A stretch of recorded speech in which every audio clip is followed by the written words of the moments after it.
मंच पर विराजमान हमारे लघु उद्योग भारती के अखिल भारतीय अध्यक्ष श्रीमान घनश्याम भाई ओझा, श्रीमान ओम प्रकाश जी गुप्त,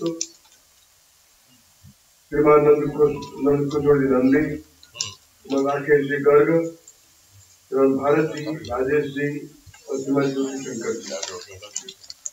सभागृह में उपस्थित सारे देश भर से आए लघु उद्योग भारती के कार्यकर्ता बंधुगण, आदरणीय बहनों और काशी के उद्योग जगत से जुड़े हुए सम्माननीय बंधुओं बहनों, लघु उद्योग भारती अब देश भर में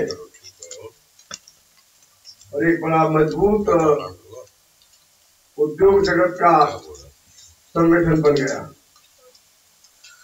कई हजार इसमें सदस्य बन गए, लगभग 50,000 के लगभग।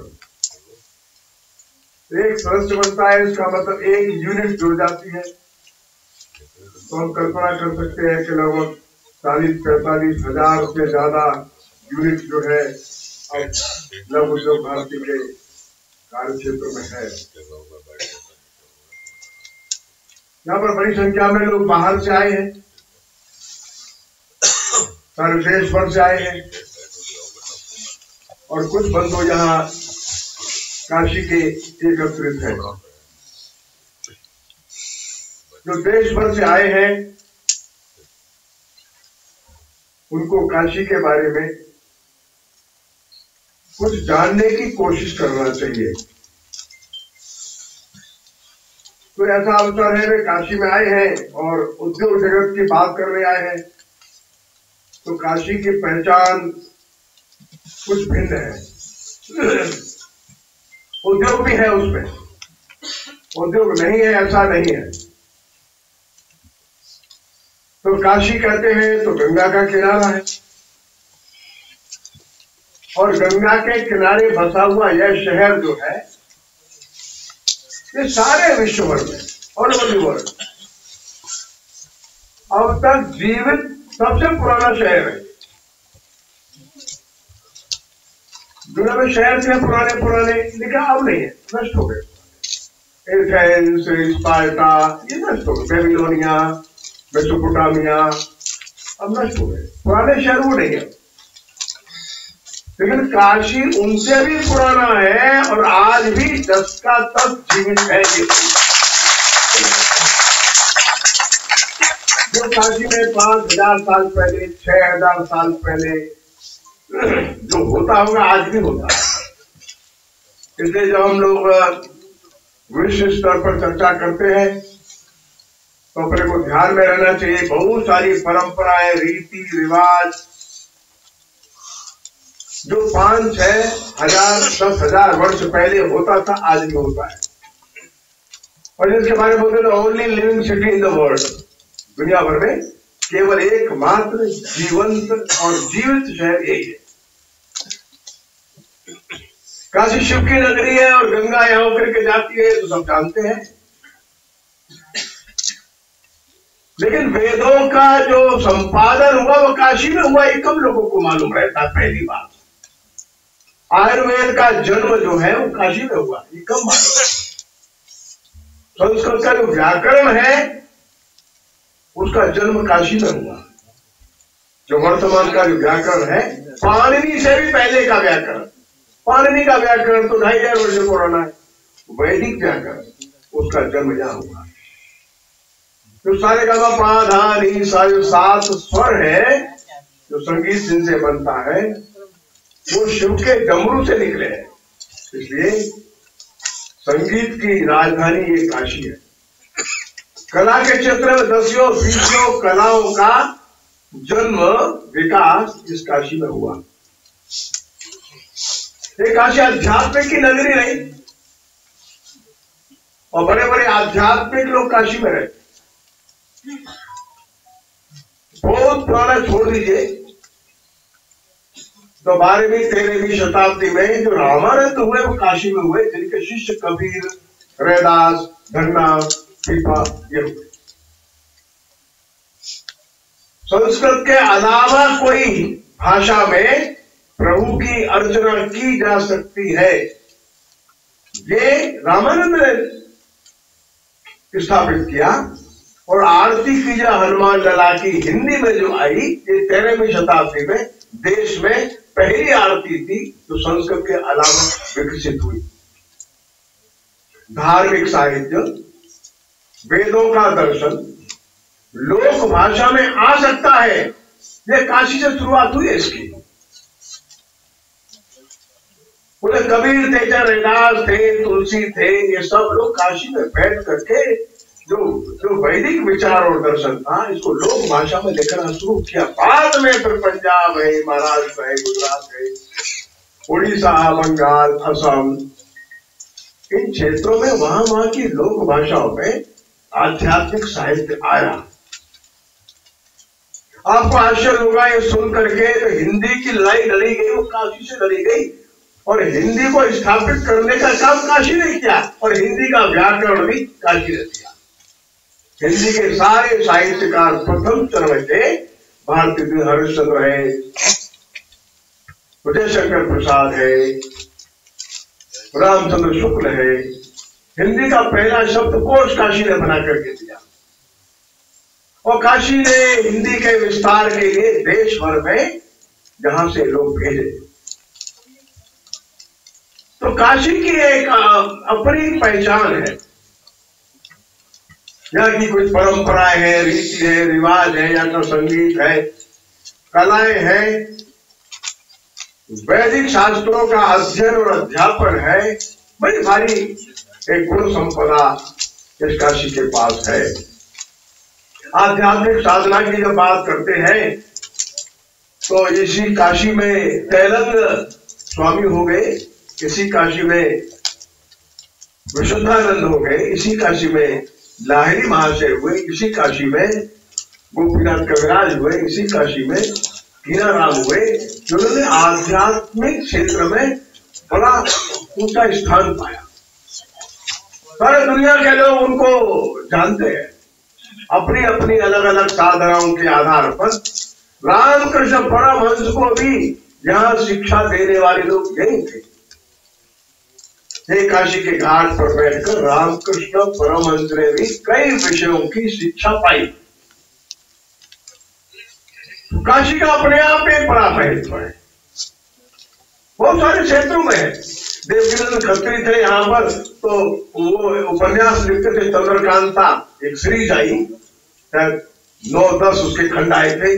बाद में चंद्रकांता संतति आया, उससे और ज्यादा खंड आ गए। ये बात लगभग आज से 100 वर्ष पुरानी है। लोग वो पढ़ने के लिए हिंदी सीखते थे। तो काशी का एक अलग प्रकार का महात्मा है। यहाँ का खाना, यहाँ का पीना, यहाँ की मौज भी, मस्ती भी, वेद भी, वेदांत भी, व्याकरण भी और न्याय भी, संगीत भी और कला भी। यहाँ का खाना भी अच्छा है, यहाँ का मरण भी शुभ है। यहाँ के घाट जो है, जहां पर अंतिम संस्कार होता है, वो भी प्रसिद्ध है। मणिकर्ण का हो, चाहे हरिश्चंद्र घाट हो, या शरीर छोड़ने से मुक्ति होती है, ऐसी भी महान कल्पना हजारों वर्षों से चली आ रही है। ये तो एक पक्ष हो गया काशी का। दूसरा पक्ष आप कहेंगे कि आर्थिक पूरा क्षेत्र हिंदुस्तान का नहीं, सारे दुनिया का सबसे उपजाऊ क्षेत्र है। The fertilest land of the world। पूरा ये क्षेत्र अगर हमने काशी से 100-150 किलोमीटर के रेडियस पर अगर हम लोग एक पूरा क्षेत्र बना दें, तो दुनिया में इससे ज्यादा उपजाऊ क्षेत्र कोई है ही नहीं। कितना उपजाऊ क्षेत्र है, नीचे मीठा पानी है, बहुत अच्छी हजारों लाखों वर्षों में निर्माण हुई मिट्टी है, कोई सी भी फसल यहाँ हो सकती है। और इतना अच्छा जलवायु था, इतना अच्छा जल था, तभी तो आध्यात्मिक साधना होती है, तभी कला की साधना होती है, तभी साहित्य की साधना होती है। जहां का व्यक्ति संघर्षों में रहता है वो कला की साधना कर ही नहीं सकता। साहित्य की साधना और आध्यात्मिक साधना के लिए शांति चाहिए, और शांति वही रहती है जहां दोनों समय का भोजन आनंद से आराम से मिल जाता है। अब तीसरी बात, जब मैं आपसे पूछूं कभी आप जाइए सारनाथ तो वहां भगवान बुद्ध पहला उपदेश देने आए थे, अपने 5 उनके मित्र ही शिष्य बन गए, तो पहला उपदेश उन्होंने सारनाथ में दिया। जो आप जो अपने तिरंगे झंडे में चक्र देखते हैं, वो सारनाथ में जो पहला प्रवचन दिया उसका नाम था धर्म चक्र प्रवर्तनाय। ये उनका पहला प्रवचन है। जो मृगराय करके एक वो है, वो छोटा सा वो वहां पार्क है, अब वहीं पर बैठकर उन्होंने अपने ही 5 मित्र जो उनके शिष्य बन गए उनको पहला प्रवचन दिया, उपदेश दिया, वो धर्म चक्र प्रवर्तनाय है। बाद में अशोक ने इसी काशी में, चुनार मेले काशी का ही हिस्सा था, इसी चुनार में बड़े बड़े पिलर बनवाए थे जो उनके अशोक स्तंभ करके प्रसिद्ध हो गए। 20 फीट 30 फीट 40 फीट लंबे पिलर थे और 1 मीटर से और ज्यादा चौड़े रेडियस वाले या व्यास वाले, और यहां से लेकर के कंधार तक, यहां से लेकर के मध्य प्रदेश और आगे तक, रतलाम से भी आगे तक, वहां तक अशोक ने इन पिलर्स को भेज दिया। अब कैसे भेजा होगा ये आप लोग कल्पना करके देखिए। आज का भी साइंस जो है, विज्ञान, उसका बुद्धि चकरा जाती है। इतने बड़े पिलर को कैसे नदियां पार कराते थे लोग, कैसे नावों पर चढ़ाते थे। एक नाव तो नहीं, कई नाव लगेगी। वो आप भी छोड़ दीजिए, आप सारनाथ जाएंगे तो आपको म्यूजियम में वो अशोक की लाट वाला पिलर मिलेगा जो भारत सरकार ने वो 4 सिंह लिए हैं, वो वहां है, वो वहां से लिया गया है। जो भारत सरकार का जो एम्बलम बना है वहां है, उसके टुकड़े अभी भी मौजूद है। उस स्तंभ के 3-3, 4-4 फीट के टुकड़े हैं, उसका पॉलिश देखिए। वो पॉलिश ऐसा है, ग्रेनाइट पत्थर ऐसा चमकता है, वो चमकता है। वो ईसा से 300 वर्ष पूर्व का पॉलिश है। अगर टेक्नोलॉजी नहीं थी, उद्योग नहीं था, पॉलिश कहां से आ गई है? अगर टेक्नोलॉजी नहीं थी, इतने बड़े बड़े पिलर्स को वो कैसे 2-2, 3-3 हजार किलोमीटर दूर नदियों को पार कराता हुआ ले जाता था? टेक्नोलॉजी नहीं थी, कैसे संभव था ये सभी? हमारा ये काशी का क्षेत्र जो है, ये सिल्क के उत्पादन में सारी दुनिया में अपना स्थान रखता था।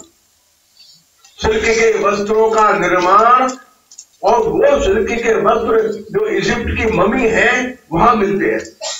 लगभग 4-5 हजार वर्ष पहले मसलिन क्लॉथ है, सूती कपड़ा है, और ममी पर लिपटा हुआ सिल्क है, वो काशी का है। कैसे जाता था?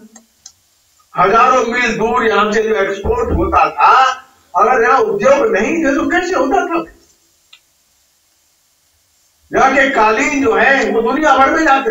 कालीन का उद्योग भदोही का आज का नहीं है, इस पूरे क्षेत्र में कालीन का उद्योग कई हजार वर्षों पुराना है। काशी से आभूषणों का निर्यात सारे दुनिया में होता था। यहाँ से औषधियों का निर्माण होकर के सारी दुनिया में औषधियां यहां से जाती थी। परफ्यूम का काम काशी के आसपास, यहां से लेकर कन्नौज तक बहुत प्रसिद्ध था। उसका मार्केट वाराणसी, काशी था। ऐसी बहुत सारी बातें हैं जो अपने को ध्यान में दिलाएगी। ये वाराणसी न केवल ज्ञान, कला, अध्यात्म इसका केंद्र तो था ही, लेकिन साथ साथ उस समय के जो जो उद्योग हो सकते थे, वो मूर्ति कला है, वो बर्तन, चुनार में श्रेय वृक्ष का काम है, चीनी मिट्टी के बर्तन का काम, ये आज का नहीं है, हजारों वर्ष पुराना है। तो पूरा क्षेत्र उद्योग की दृष्टि से बड़ा विकसित क्षेत्र था। असामान्य रूप से यहां पर विकास था, और सब जगह से पैसे का, धन का आगमन यहाँ वाराणसी में होता था।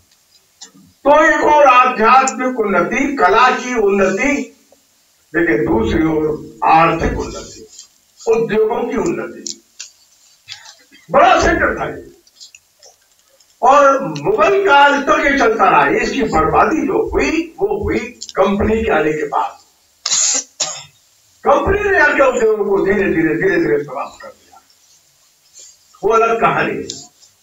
लेकिन काशी में जब हम आए हैं, इस काशी के बारे में थोड़ा सा गहराई से समझने की कोशिश करना। काशी का वैभव बड़ी मात्रा में रहा और लंबी पराधीनता के बाद वो वैभव थोड़ा थोड़ा टूट गया, लेकिन बाद में धीरे धीरे विकास हुआ और पूरे पूर्वांचल का एक ऐसा स्वरूप बना।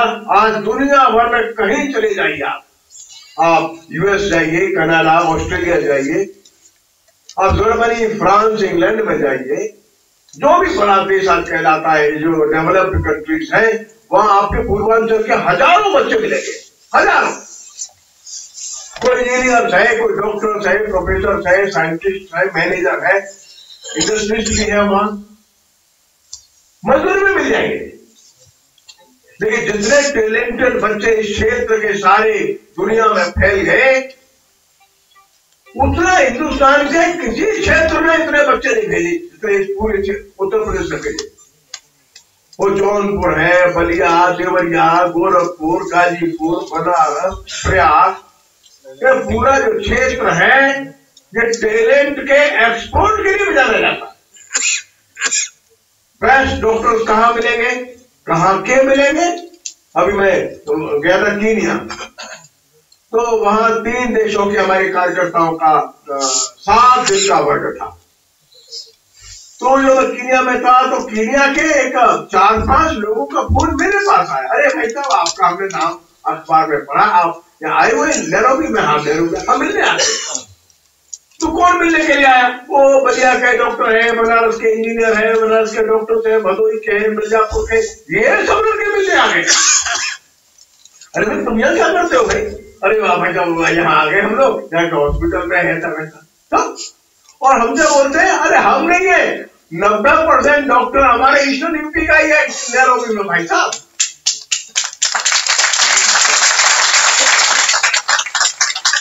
तो एक और तो यह दृश्य है, अर्थात एक हमारा पुराना वैभव, वर्तमान में टैलेंट इसकी कमी नहीं, बड़े जीनियस बच्चे हमारे, लेकिन दुनिया के सब जगह चले गए और वहां जाकर के उन्होंने बड़ा अपना स्थान बनाया।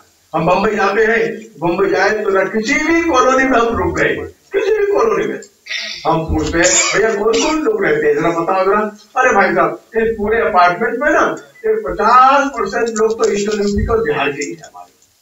कोई इंजीनियर है, डॉक्टर है, प्रोफेसर है, इंडस्ट्री चलाता है, वो चलाता है, सब 50% में, बाकी सब दुनिया है।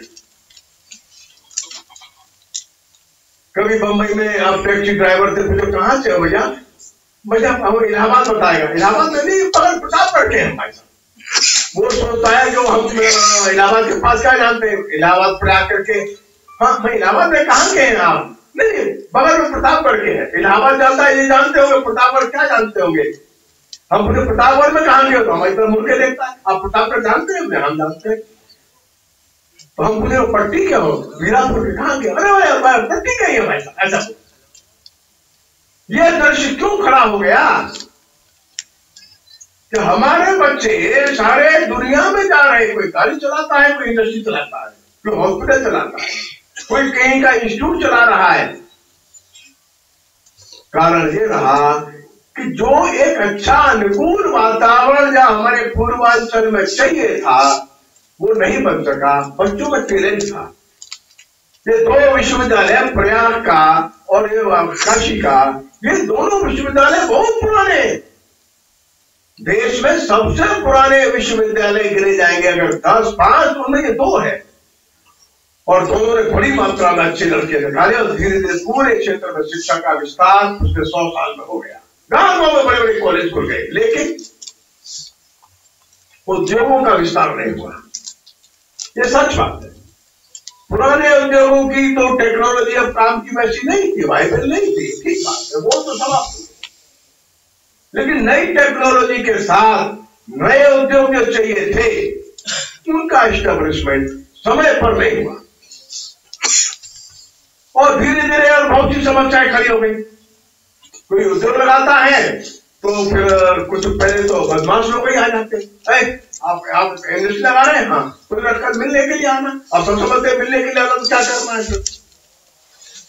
और एक बार नहीं, बार बार आप भी सोचा उद्योग लगाए कि इन सबका क्या करें, क्या तो चला जाते, थोड़ा सूरत खोलेंगे, बड़ौदा खोलेंगे, नोएडा जाते, गाजियाबाद जाएंगे, गुड़गांव जाएंगे, पूना जाएंगे, अहमदाबाद जाएंगे, बेंगलोर चले जाएंगे। यहाँ वातावरण ठीक है। बंधु, पिछले 10 वर्ष में आप देख रहे हैं हमारे पूरे पूर्वांचल का नहीं, पूरे उत्तर प्रदेश का वातावरण बहुत ठीक हो गया है। आपको अनुभव में आ रहा होगा, जैसा अपराध था वो अपराध बड़ी मात्रा में अब कम हो गया। मैं पूछता हूं कि अपराध कम हो गया? नहीं वजह कम नहीं हो गया, बहुत कम हो गया। जो ऑर्गेनाइज गैंग्स थे वो तो बड़ी मात्रा में तो प्रदेश छोड़ करके चले गए, या ऐसे लोग जो थे वे बड़ी मात्रा में अपने पुराने केस की जमानत रद्द करा करके चुपचाप जेल चले गए। और ये कब तक ऐसा रहेगा तो भगवान मालिक है, कह नहीं सकते कुछ भी। लेकिन वर्तमान में अब कुछ समय तक के लिए तो शांति है। परमात्मा से प्रार्थना है ये शांति स्थायी रहे। किसी भी उद्योग के लिए ये पहली आवश्यकता है। पूरा कलकत्ता कैसे खत्म हो गया? कलकत्ता आज से 60, 70, 80 साल पहले पूरे हिंदुस्तान का सबसे बड़ा इंडस्ट्रियलाइज्ड टाउन था। नंबर 2 कानपुर था 100 साल पहले, बल्कि 120 साल पहले। तो first world war, second world war हुआ तो कलकत्ता और कानपुर 2 शहर ऐसे थे जिन्होंने मैक्सिमम एक्सपोर्ट किया था। दुनिया में कोई देश हो और कोई सामान हो, दोनों हमारे शहर सामान बना करके बेचते थे। कंबल हो, ऊनी कपड़ा हो, जैकेट हो, बूट हो, त्रिपाल हो, वो बड़े बड़े जो टेंट है उनका सामान हो, कोई सामान ऑर्डर आता था यही बनता था। आज क्या हालत हो गई? क्यों? समाज में शांति नहीं रही, अशांति आ गई। अशांति में कोई उद्योग नहीं पनपता, अराजकता आ गई, गुंडागर्दी आ गई, हड़तालें होने लगी, वातावरण बिगड़ गया। दोनों शहर एक रिट्रोग्रेसिव मेटामॉर्फोसिस होती है उसमें चली गई। रिट्रोग्रेसिव मेटामॉर्फोसिस ऐसा होता है कि इसमें शरीर धीरे धीरे सिकुड़ जाता है, आदमी मर जाता है। ऐसा हो गया। अब वो स्थिति अब धीरे धीरे खत्म हो रही है। और अब जो उद्योग जगत से जुड़े हुए लोग वो बाहर चले गए, जहां आ जाओ, जहां है अब बाहर आ जाओ। अनुकूल वातावरण अब है। क्रमांक 2, पहले यातायात बड़ा कठिन था, सच में कठिन था। कई बार हम लोग जाते थे, देखे बिहार क्रॉस करें तो भाई 30 किलोमीटर से ज्यादा का गाड़ी का एवरेज ही नहीं आता था। गड्ढा गड्ढा गड्ढा गड्ढा, सड़क गड्ढा, सड़क गड्ढा, इधर से निकालता था, उधर से निकालता था। जहां कम गड्ढा होता था उधर से गाड़ी निकालता था। अब कैसा वातावरण बढ़ गया। अब मैं कई बार तो मैं दिल्ली से बजाय ट्रेन या विमान के गाड़ी से लखनऊ आ जाता हूं। 5, 5.5, 6 घंटे में दिल्ली से लखनऊ आ जाते हो आराम से। बीच में 1-2 जगह और रुके तो थोड़ा काम हो गया अपना। अब आपके वाराणसी से हर जगह के लिए अच्छी सड़क बन गई कि नहीं बन गई? आप यहां से पटना जाइए, कलकत्ता जाइए, आप वाराणसी से प्रयाग चले जाइए, वाराणसी से आप दिल्ली तक जाइए। जिन सड़कों की कभी कल्पना भी नहीं की होगी आज से 20 साल पहले, इतने अच्छे सुंदर हाईवेज बन गए। अब उन हाईवेज पर भी धीरे धीरे रेड लाइट लगभग खत्म हो गई। केवल टैक्स दीजिए आगे बढ़ जाएंगे। अब टैक्स पर भी रुकना कम हो गया। और वो जो बैरियर है ये भी खत्म होने वाला है। आगे आने वाले 1-1.5 वर्ष के अंदर अब किसी भी आपको टोल टैक्स में बैरियर नहीं मिलेगा। वो जो फोटो है, कैमरा है, कोई आपका टैक्स भर देगा, आप उसी स्पीड से निकल जाएंगे। इतनी तेजी से टेक्नोलॉजी आ रही है, इतनी तेजी से सड़कों में और यातायात में और विस्तार हो रहा है, सुधार हो रहा है। और वाराणसी में कितनी फ्लाइट थी। अभी मैं आज में उतरा, मैं तो अरे यार एक नया शेड बन गया। हर बार 6 महीने बाद अगर देखे ध्यान से तो विस्तार क्यों विस्तार हो? अरे नहीं भाई और चाहिए और चाहिए। अभी 100 कुर्सी वहां बढ़ाओ, 100 कुर्सी यहां बढ़ाओ, 10 फ्लाइट और बढ़ाओ। इतनी तेजी के साथ पिछले 10 साल के अंदर हम समझते हैं जो यात्रियों की संख्या एयरपोर्ट पर कम से कम 3 गुना हो गई। फ्लाइट की संख्या 3-4 गुना बढ़ गई, इतनी फ्लाइट बढ़ गई। अभी अयोध्या का जो एयरपोर्ट है, इंटरनेशनल एयरपोर्ट, कल उसका उद्घाटन होने वाला है, वो तो इससे भी आगे बढ़ने वाला है। ये भी इंटरनेशनल है, वो भी इंटरनेशनल, लेकिन इससे आगे बढ़ जाएगा। आगामी आने वाले 10 साल के अंदर अयोध्या का एयरपोर्ट और तेजी से आगे बढ़ जाएगा। बुद्ध परिपथ बन गया है, इधर जो है राम परिपथ बन रहा है, इधर जो है आगे कृष्ण परिपथ बन रहा है। पूरे उत्तर प्रदेश के अंदर सड़क, फ्लाईओवर, ब्रिजेज, रेलवे, एयरवेज और इसका रिवर जो है ट्रांसपोर्ट, सब मिला करके एकदम दृश्य बदल रहा है। ये जो इंफ्रास्ट्रक्चर है किसी भी उद्योग के लिए बहुत आवश्यक है, बहुत आवश्यक है। फिर सामान भेजा, वो 4 दिन में पूछेगा, 5 दिन में नहीं, 5 दिन में नहीं भाई साहब, सुबह भेजे, शाम को नहीं देना आपको। वो वाराणसी से शाम को सामान भेजता है, वो सुबह दिल्ली मिलता है, सुबह भेजता है, शाम को यहाँ मिलता है। विनया रोड बन रहा है, वो दिल्ली से बलिया वाला बन रहा है, तो और तेज रोड बन रहा है। तो 8 लेन का रोड है, कहीं रेड लाइट है ही नहीं। तो लॉ एंड ऑर्डर है, इंफ्रास्ट्रक्चर है, और दूसरा सरकार की एक बार तो सदाशयता, सरकार की एक इच्छा शक्ति, विल पावर, नहीं ये दृश्य हम बदल देंगे। और इसलिए मैं समझता हूं अब वातावरण अच्छा, और इसलिए जो बाहर चले गए बच्चे वे मूड बना रहे हैं आने का। अभी हमको एक लड़का मिल गया जो IIT और दिल्ली का पास आउट है, तो बाहर की सर्विस छोड़ करके आ गया, और क्या करता है, वो बिहार से मखाने बनाता है, और मखानों की भिन्न भिन्न प्रकार की और पैकिंग करता है, अलग अलग फ्लेवर में, अलग टेस्ट में, वो बना करके सुंदर पैकिंग करके, और देखिए 3-4 वर्ष के अंदर ही करोड़ों रुपए का उसका मार्केट हो गया। इतना सुंदर यहाँ का आम की पैदावार है, और कच्चा आम जो है, लंगड़ा आम 15 रुपए किलो बिकता है। लेकिन इस आम का जो पल्प है उसका प्रोसेसिंग हम लोग नहीं करते। इतना अच्छा दशहरी है, ये भी 15 रुपए किलो कच्चा बिकता है, इसका प्रोसेसिंग नहीं है। वो जरा सा 25 ग्राम पल्प का जो पैकेट होता है, 100 ग्राम बना देता है, उसको लिक्विड मिला करके वो 25 रुपए का बिकता है। 25 ग्राम पल्प है केवल, पूरा कॉस्ट मिला करके मुश्किल से इसका कॉस्ट 7-8 रुपए भी नहीं आता, 6-7 रुपए मुश्किल से आएगा। वो मार्केट में 25-30 रुपए का बिकता है। अब जो उद्योग जो है ये वैल्यू एडिशन करता है, पैसा ऐड करता है, तो बच्चों को रोजगार मिलता है, तो वो कमाता है।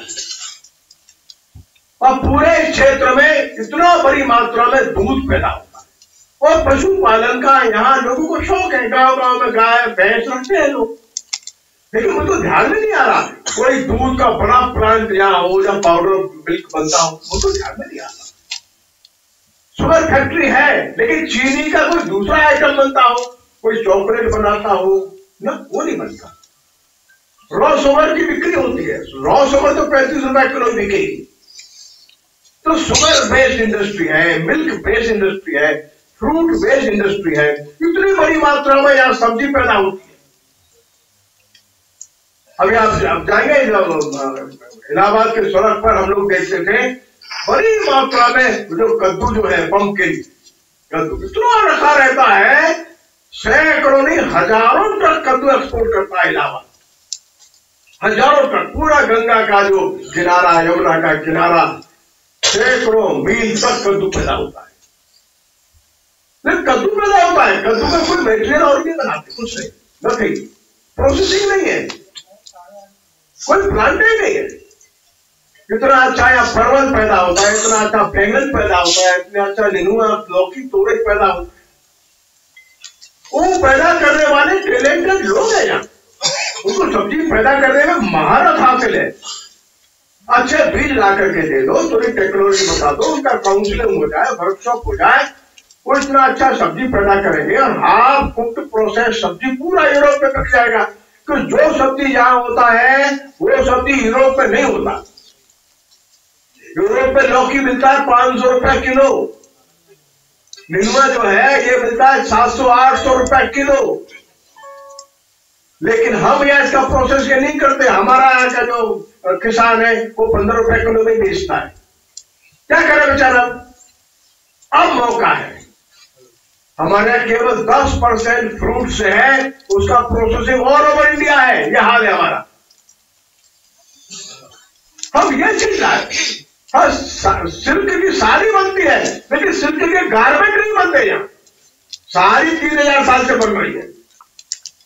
अरे सिल्क के शर्ट बन सकते हैं, ट्राउजर्स बन सकते हैं, टी शर्ट बन सकते हैं, महिलाओं के कपड़े हैं, पुरुषों के कपड़े हैं, बच्चों के कपड़े हैं। गारमेंट्स में एक नई क्रांति सिल्क ला सकता है।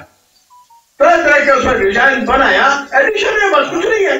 इतना फैशन टेक्नोलॉजी के कॉलेज खुले हुए, लेकिन एक भी गारमेंट की बड़ी एक्सपोर्ट इंडस्ट्री हमको दिखती नहीं है।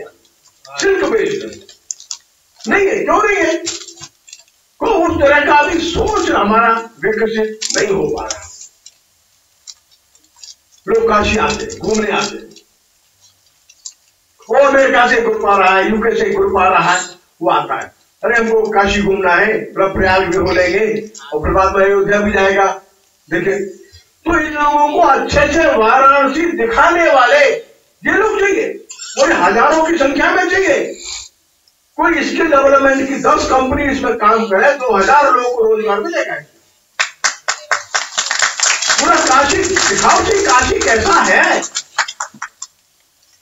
तो काशी को दिखाने के लिए 3 दिन लगेंगे, 4 दिन लगेंगे इसको अच्छे ढंग से सिखाने। अरे आप जाइए, जरा सी कोई चीज है, जरा सी कोई बात है, उसको दिखाता है ऐसा ऐसा ऐसा 2-4-5 ऐसा नाटक बना देगा उसका। और हमारे यहाँ इतना सारा सामान दिखाने के लायक है, लेकिन दिखाने की जो टेक्निक है, जो मार्केट ओरिएंटेड टेक्निक है, वो नहीं है। ये सच बात है। तो काशी कभी मार्केट ओरिएंटेड रहा भी नहीं जाता। जो फक्कड़ी स्वभाव के लोग होते हैं, उनको पैसा पैदा करने को बहुत ज्यादा चिंता भी नहीं होता। ये अपनी दुनिया में मगन रहते हैं। 1 कप चाय और 1000 कप मारने को तैयार है।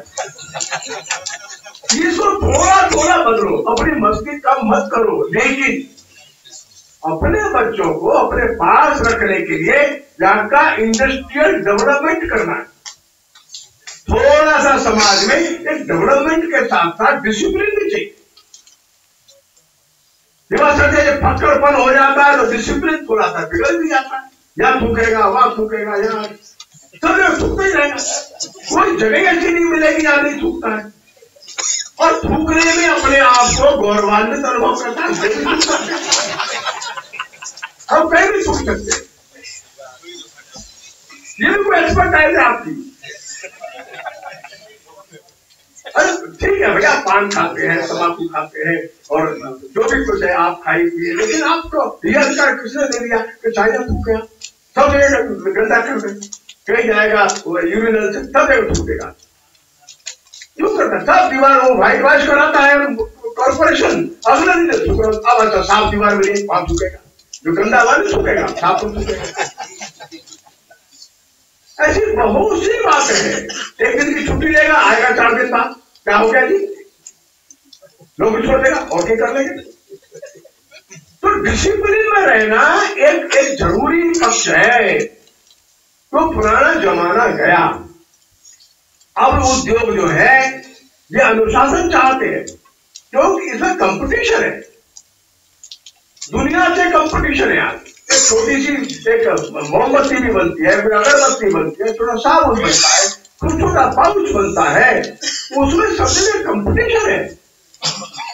उसमें नहीं टिके तो आउट जाएंगे। सिल्ली पंखा था, सिल्ली पंखा तो ऐसा था सारे देश में बड़ा पॉपुलर हो गया, सिल्ली ब्रांड ही पॉपुलर हो गया। लेकिन जब दुनिया में और पंखे आए, उन पंखों ने एकदम डिजाइन बने। सिल्ली का मतलब काला पंखा आएगा, भारी सा बेस होगा, उठा के रखा रहेगा। टाइम पर उन्होंने चेंज नहीं किया, टाइम पर उन्होंने उसके मॉडल नहीं बदले, मगन रहे, अब सिल्ली फेल हो गया।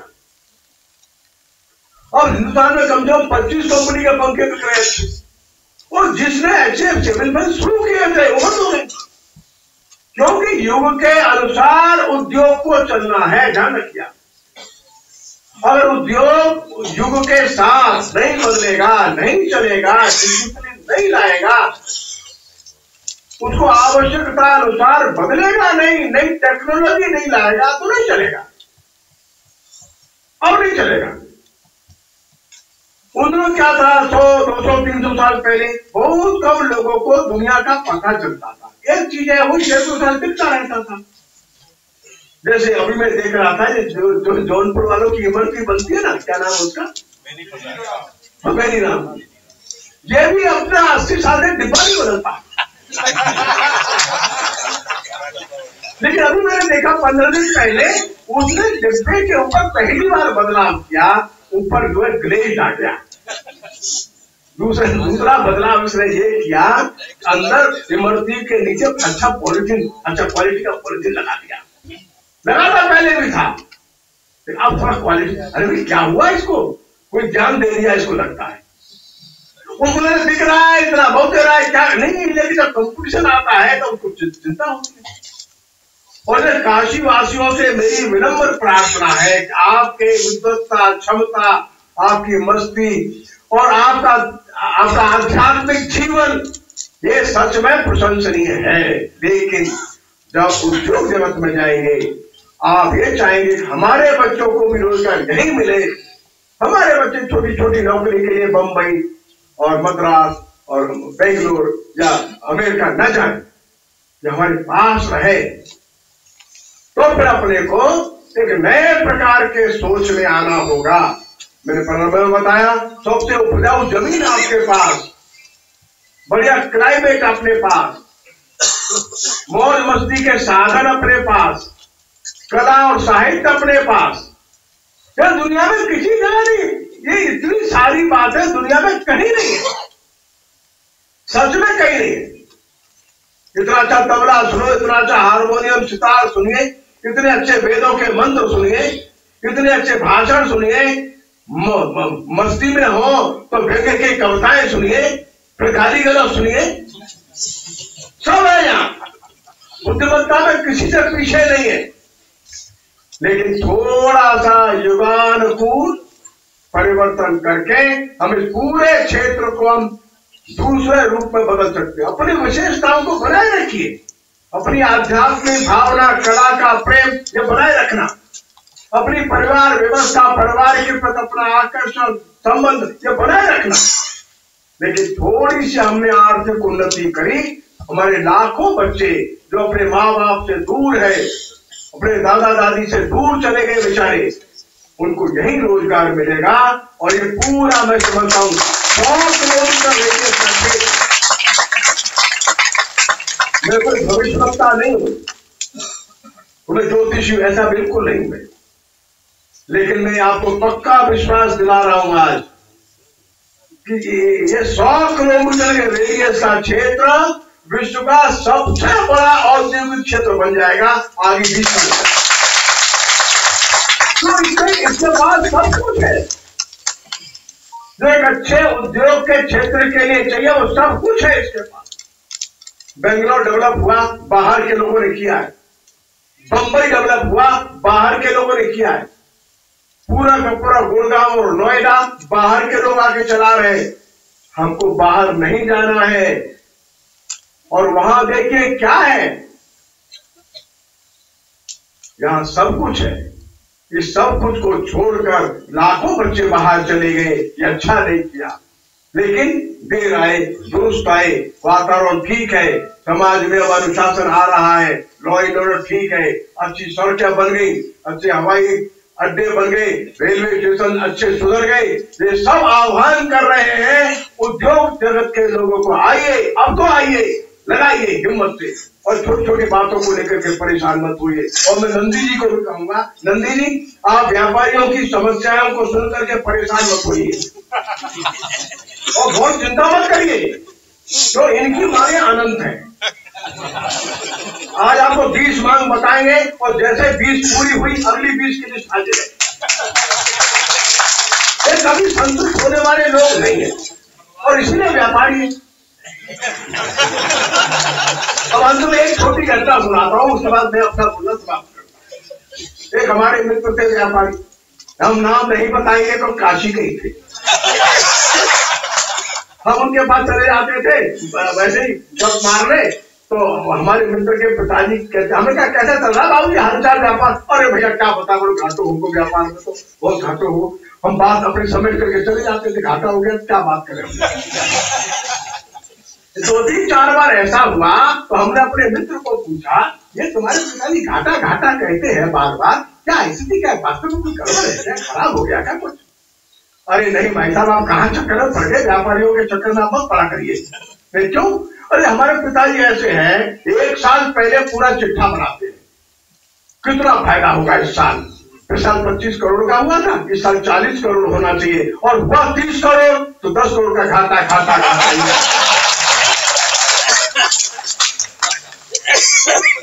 30 करोड़ का प्रॉफिट हो गया तो 10 करोड़ का घाटा हो गया। तो हमने कहे भगवान इनसे तो कोई जीत नहीं पाएगा। तो हमारे पास ऐसे व्यापारी हैं जो दुनिया भर में यही बात करके गए, घाटो हो भैया, घाटो हो घाटो। ऐसा करते करते सारे दुनिया की कंपनी खरीदने में लगे। आर्ट सेलर वाला बिक गया, बर्मिंघम पैलेस भी शायद बिक गया, पहले बिकने वाला है। तो दुनिया की हर बड़ी कंपनी को खरीदने के लिए मित्तल साहब और बेड़ा जी तैयार घूम रहे हैं।